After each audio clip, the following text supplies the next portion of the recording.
todo esto, todo este trabajo en el que estamos hoy comprometidos, es poco recuperar esa dimensión de la comprensión, la importancia de la comprensión. Vuelvo y repito que es primero mirar hacia nosotros mismos. Es que la crítica no es mirar hacia los demás, sí, mirar hacia los demás, pero primero mirar hacia nosotros mismos, hacer una crítica de nosotros mismos e iniciar ese proceso de comprensión. Aquí a una cuadra tenemos la muestra de John Foncuberta, y uno ve, es una cuestión, uno queda, bueno, él dice ya no los artistas ya no tienen necesidad de hacer obra. Él como fotógrafo ya no tiene necesidad de hacer obra, pues la obra la estamos haciendo todos. Entonces lo que uno ve, él tiene como esa intuición de mostrar lo que está pasando en este momento en la actualidad, pero no se pregunta, y ahí la importancia de la crítica. Él plantea la cuestión del problema ahí, pero no se pregunta por qué ese estado de cosas.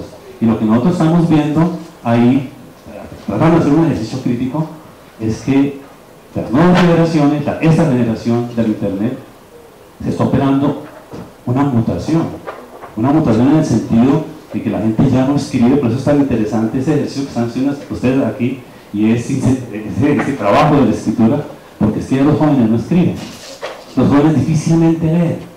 Los que estamos en la academia sabemos eso, la dificultad, la lucha. Bueno, un trabajo pedagógico que hay que hacer, ¿no? Pero es una cuestión muy difícil, ¿no?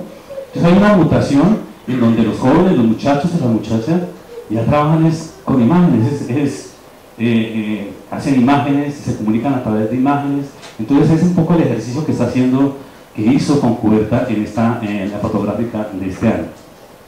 Entonces eso es una necesidad de comprenderlo, de hacer una crítica, yo no veo claro, digamos, qué es lo que se propone Foncuberta con su proyecto.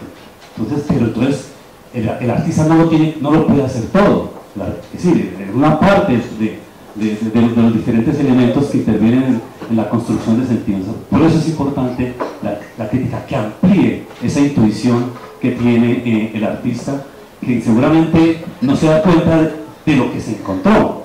Obviamente que ya los científicos están hablando de eso, ¿sí?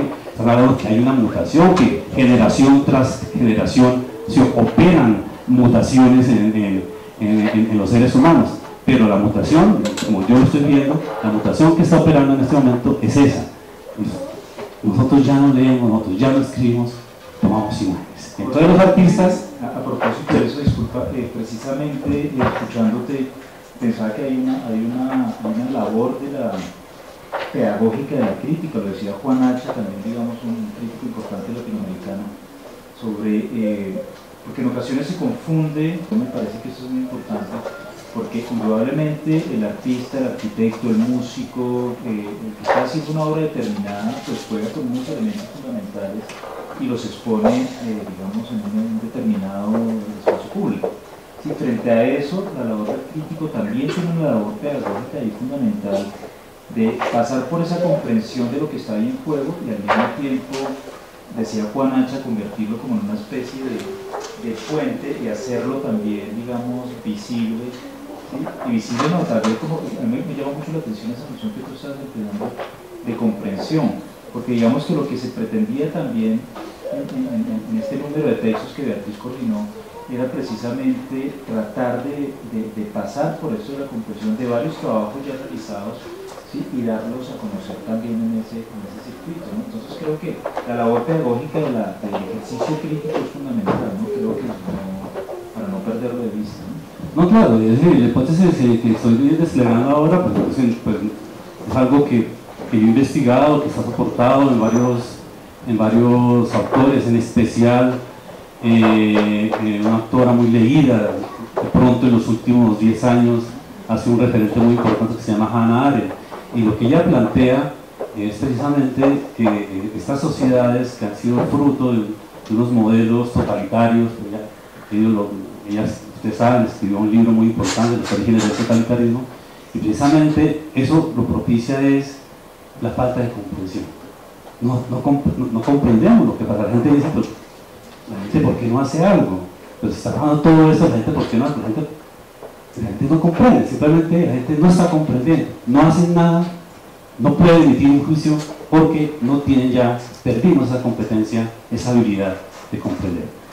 Bueno, entonces después yo voy a presentarles un poco el concepto. El concepto surge de esta idea del liberatorio, es para hacer un paralelo con el laboratorio, es decir, un poco unas tendencias en el arte contemporáneo es abordar su trabajo de manera al modo de los científicos, como proyectos, con objetivos, con marcos teóricos, una parafernalia teórica que finalmente echa al traste con cualquier iniciativa creativa. Entonces nosotros lo que hicimos fue pensar este espacio como de salirnos de todos esos esquemas, de todas estas preconcepciones, de todas esas anteojeras pues, que limitan la creatividad. La creatividad se da de una manera mucho más espontánea si la amarramos a referentes teóricos, a conceptos muy fuertes.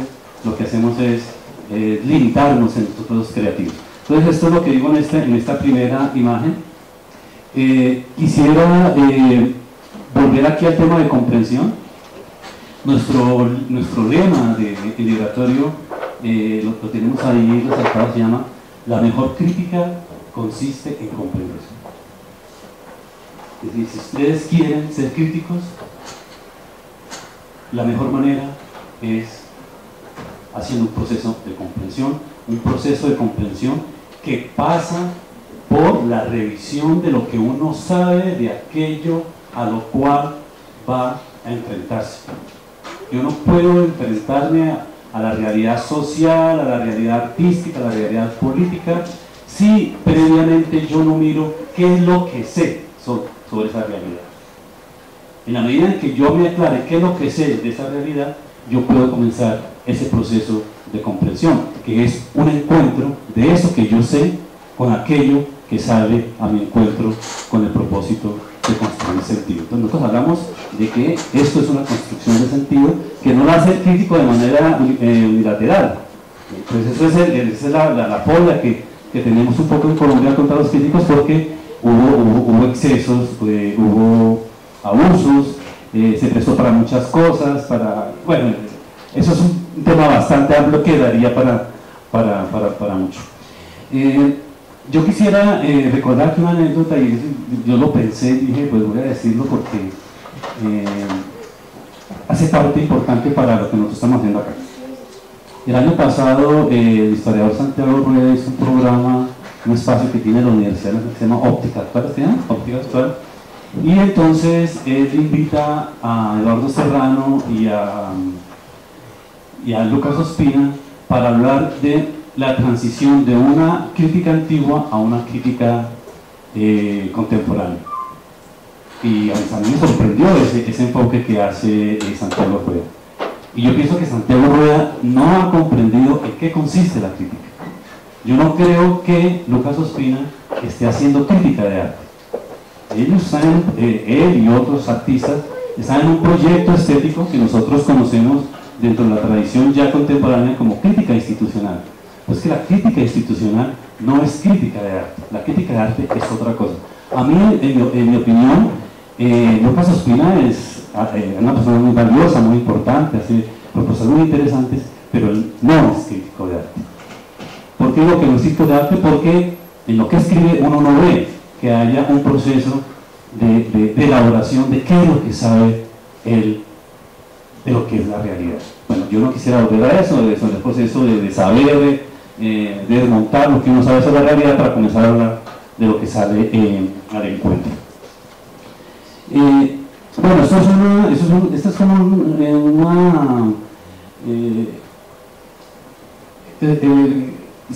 es un proyecto que nosotros elaboramos, presentamos, y surgió una investigación de por qué desaparece la crítica de arte de los medios. Sí, en los medios impresos no hay crítica de arte, y cuando hay crítica de arte es crítica pagada. Eso definitivamente tienes que pagar, pautar en la revista para que alguien pueda escribir sobre un artista. Esa es la perversión un poco de la crítica, ¿no?